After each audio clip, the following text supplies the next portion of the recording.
All right, while many countries have taken a hit because of COVID-19, India has had a mixed bag of experiences. Now, some have criticized the lockdown measure imposed on the country's population of some 1.3 billion just a few weeks ago, forcing migrant laborers to travel back home on foot.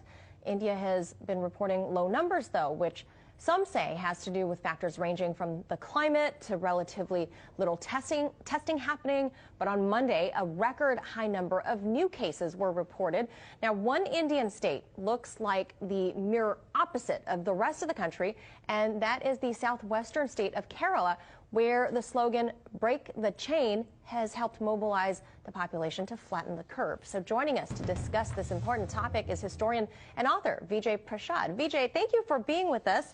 So Kerala doesn't have nearly as many new cases per day compared to other Indian states. You wrote that it has much to do with its left-wing government and civil society organizations mobilizing the masses of volunteers to help make hand sanitizer and face coverings, cleaning public facilities, etc. Does it look like the Modi government may be willing to take a page from Kerala's example here? Well, nice to be with you. The first thing to say is that Kerala is a state of 35 million people, 17 million women. Of the 17 million women, 4.5 million of them are members of a cooperative called Kudumbushri.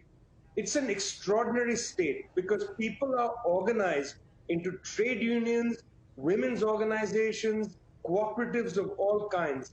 And when the first news came from Wuhan of the possibility of some kind of virus, the health minister, K.K. Shalja, immediately went into action. You know, she is a science-based person, not a fantasy-based politician, and her science-based, evidence-based thinking led her to call upon public groups to act, very swiftly. The state went into action, public groups went into action, they built sinks at bus stations, they created hand sanitizer, they made masks, a variety of things. A combination of swift state action and an amazing public kind of awareness really helped keep, the number of infections low, the number of people who died very low.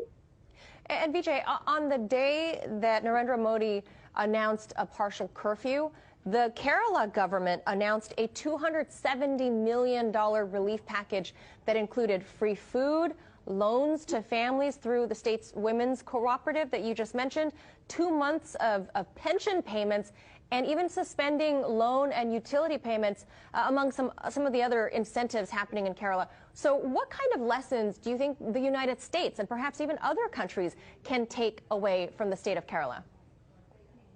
Frankly, I don't want to beat around the bush here. The government of Kerala is a communist government, and their principal priority was the well-being of the people.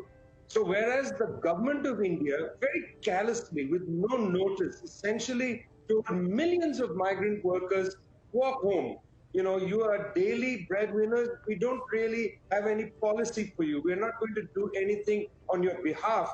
That was the attitude of the Indian government. The government of Kerala, left-wing government, had a completely different attitude. The principal issue was, how do we care for people? And because of that, it did very simple things, things that should have been done by any decent, sensitive government.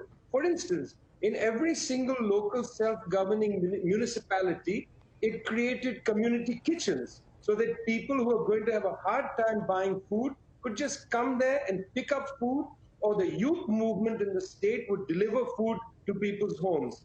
I mean, there's a sensitivity in these left-wing governments that I really want to underline. Yeah, it sounds like they really care about each other as neighbors there, the way people should be, the humanitarian angle of this. And lastly, Vijay, how would you compare Kerala's experience to this pandemic versus the rest of the country, where Modi's government has issued, very harsh lockdowns and has done, what people would criticize as very limited measures in curbing the outbreak? You see, it's important for people to understand that in India, unlike China, 1.5 billion people, almost half the population is a day away from starvation. This is very different from China, where nutritional intake is much higher. So in India, a government that does a lockdown must really create policies to alleviate famine and hunger. The Modi government has done nothing. And I'm very, very worried that we're going to have famine-like situations in India. We'll have food riots. The situation is only going to get worse because this government, the Modi government, is callous towards very simple things like the need of people to be able to eat a meal or two meals or, 3 meals per day. We look at Kerala and see that the government's first policy after contact tracing and so on was food.